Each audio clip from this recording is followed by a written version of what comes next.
Bon, pour vous, ce n'est qu'un jeudi comme un autre. Et en apparence, pour moi aussi. Mais il y a eu Hancock, il y a eu Win or Lose, il y a eu Invincible, il y a eu Avatar, il y a eu Spider-Man par 2 fois, et les scènes post-génériques des films Marvel. Sans compter ce live Last of Us qu'on est en train de faire. Donc oui, en plein live, on tourne une vidéo qui n'a rien à voir. Et après, on est en live à 20h sur YouTube.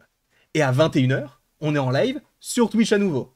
Une grande journée. J'ai fait plus de contenu aujourd'hui, en ce jeudi 20 février qui n'est pas une date particulière, que lors du Super Bowl, ou que lors de la D23, ou que lors de la Comic Con, que sais-je.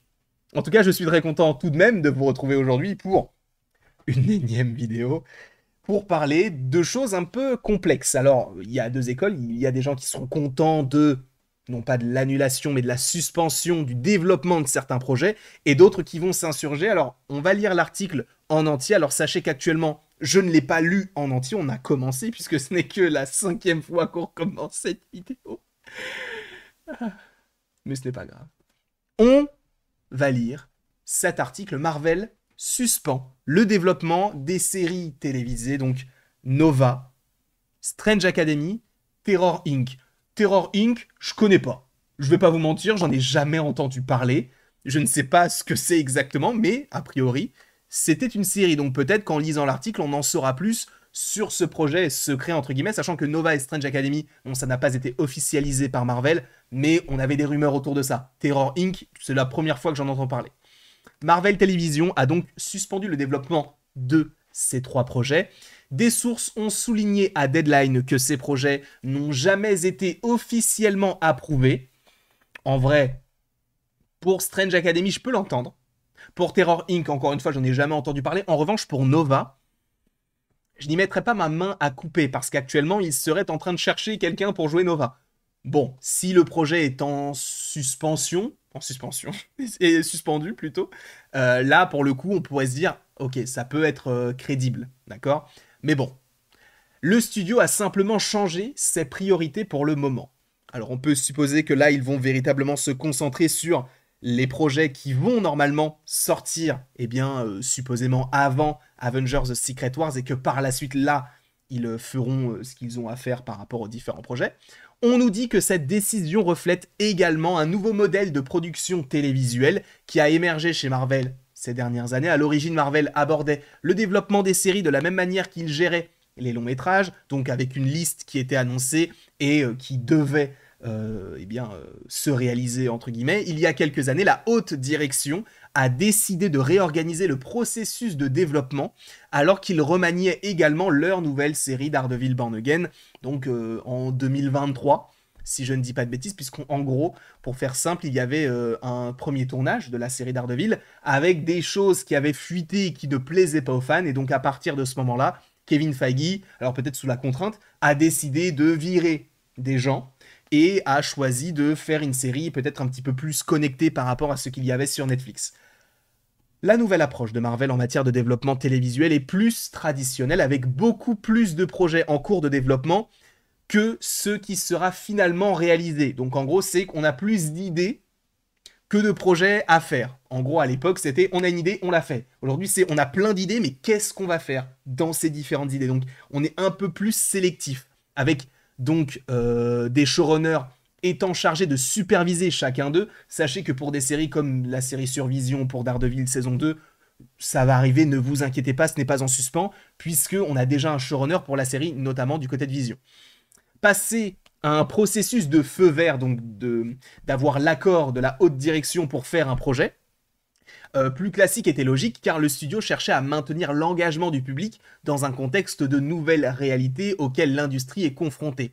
En plus de la perspective d'une lassitude des super-héros et d'une sursaturation du contenu, il y avait la réalité d'une contraction du marché qui a conduit le studio à réduire considérablement le nombre de projets sortis chaque année. Bon, pour l'instant, on ne le vit pas comme ça, hein, puisqu'il y a quasiment un projet chaque mois, mais je pense que l'année prochaine, on aura moins de projets Marvel. C'est vrai que l'année dernière, on avait eu beaucoup moins de choses aussi, parce qu'il n'y avait eu qu'un seul film du côté du MCU, même si on avait eu 3 films du côté de Sony, mais oui, on voit qu'ils ont en fait l'envie de se dire, ah là, il y a plein de projets qui sortent actuellement, vous savez quoi? On s'en fout, en fait. On va sortir ce lot de projets directement et on va changer en fait notre stratégie. Et du coup, c'est ce qui semble se passer. Là, aujourd'hui, ça, je dirais pas que c'est une année poubelle, mais c'est plus une année où les différents projets qui étaient supposément prévus peut-être pour plus tard, eh bien, sont tous, sont tous sélectionnés, on va dire, pour sortir en 2025. C'est plus ce que ça veut dire là. Marvel a parlé publiquement de la refonte de sa stratégie de développement, comme dans une interview de Screen Rant publiée en août dernier avec Brad Winderbaum, qui avait parlé du coup de l'aspect télévisuel, du streaming, de l'animation et de Marvel Studios. Il avait déclaré « Nous développons plus de projets que nous n'en produisons actuellement. Nous avons donc quelques projets en préparation que nous pourrions peut-être mener à bien, au moins jusqu'à l'élaboration d'un scénario pilote pour voir si nous voulons le réaliser. » Mais il y a beaucoup d'opportunités, il est difficile de choisir des favoris, nous sommes vraiment prudents quant à ce que nous choisissons de faire ensuite. Personnellement, les projets comme Blonde Phantom, là, pour moi, ça dégage. Même le projet, là, sur les agents de l'Atlas, là, pour moi, ça aussi, ça dégage. Peut-être même le projet sur les agents britanniques, là, tout ça, à mon avis, il est possible, alors je ne dis pas que ce sera le cas, mais je pense qu'il est possible que ça puisse, on va dire, totalement changé. Alors excusez-moi du coup, vu que je suis en train de faire cette vidéo, il y a une vidéo qui était censée sortir, bon elle est sortie, tant pis, c'est pas grave, j'allais la modifier en fait en cours de vidéo, mais bon, il y a une vidéo qui est sortie peut-être il y a 5 minutes au moment où tu regardes cette vidéo, j'en suis confus, c'était la critique d'Invincible.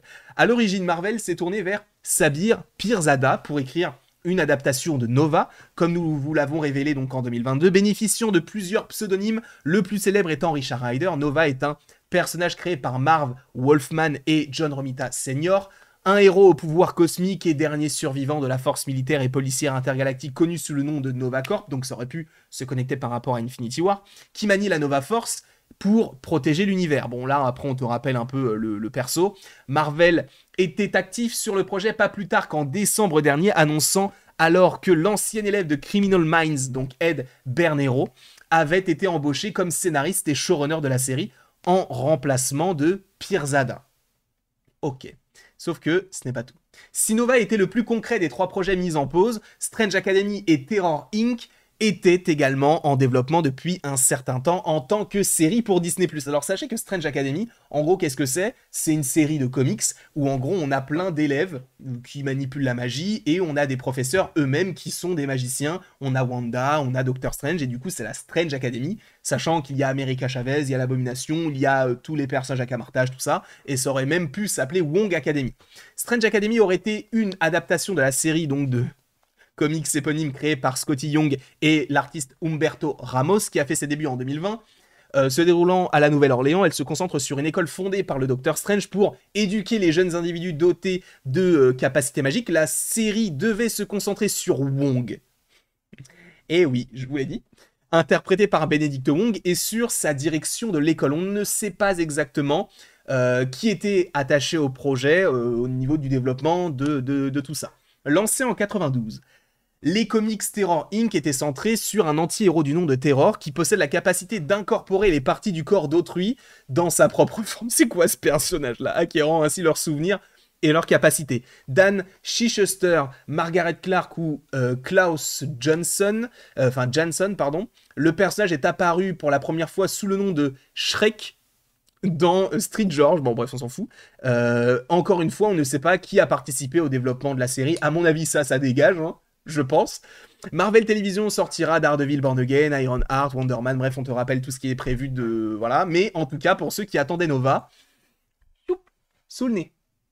Pour l'instant, encore une fois je ne dis pas que ça n'arrivera pas, je pense que Nova sera l'un des premiers projets à arriver en 2027-2028, mais en fait je pense que ça arrivera après tout ce que nous avons eh bien, du côté de la saga du multivers, puisque là, ça sera plus un lien avec le cosmique. Et je pense que Nova, de toute manière, ça avait été même annoncé par des gros médias, serait envisagé, en tout cas serait conçu comme étant une série avec plusieurs saisons. Donc à mon avis, c'est quelque chose sur lequel il compte. Après, sur le côté Strange Academy, ça ne m'étonne pas que ce soit mis en suspens. En vrai, qu'est-ce qu'on en a à faire de Strange Academy, je vais pas te mentir. Bref, en tout cas, on verra ce que cela donnera. Peut-être que ça sera très sympathique et auquel cas, bon, bah, on sera là pour en parler. Et même si on n'est pas là pour en parler, ce sera peut-être aussi très sympathique. De toute manière, quoi que Marvel sorte, même si c'est pourri, on en parlera parce que on peut critiquer, mais il faut avoir vu les projets. C'est aussi pour ça qu'on les regarde. Voilà. Est-ce que ça vous plaît tout ça? Ah, je vais pas vous mentir, je pense qu'il y a beaucoup de gens qui vont être très déçus, mais bon, c'est comme ça, écoutez, on n'y peut rien. Encore une fois, ça nous vient de Deadline, donc c'est une source qui est très fiable. Je ne sais pas ce que vous en pensez, n'hésitez pas à me le dire dans les commentaires, n'hésitez pas non plus à aimer, à partager, à vous abonner si ce n'est pas déjà le cas. Et après tout ceci, il ne me reste plus qu'à vous dire à la prochaine, pour la prochaine. Et encore une fois, merci beaucoup à vous d'avoir été présents. Je suis désolé s'il y a eu beaucoup de vidéos en très peu de temps, mais bon, c'est l'actualité aussi qui prime. C'est vrai que j'ai voulu décaler légèrement la vidéo sur Invincible, mais je n'ai pas réussi. Est-ce que je vais réussir enfin à jouer à The Last of Us? Rien n'est moins sûr.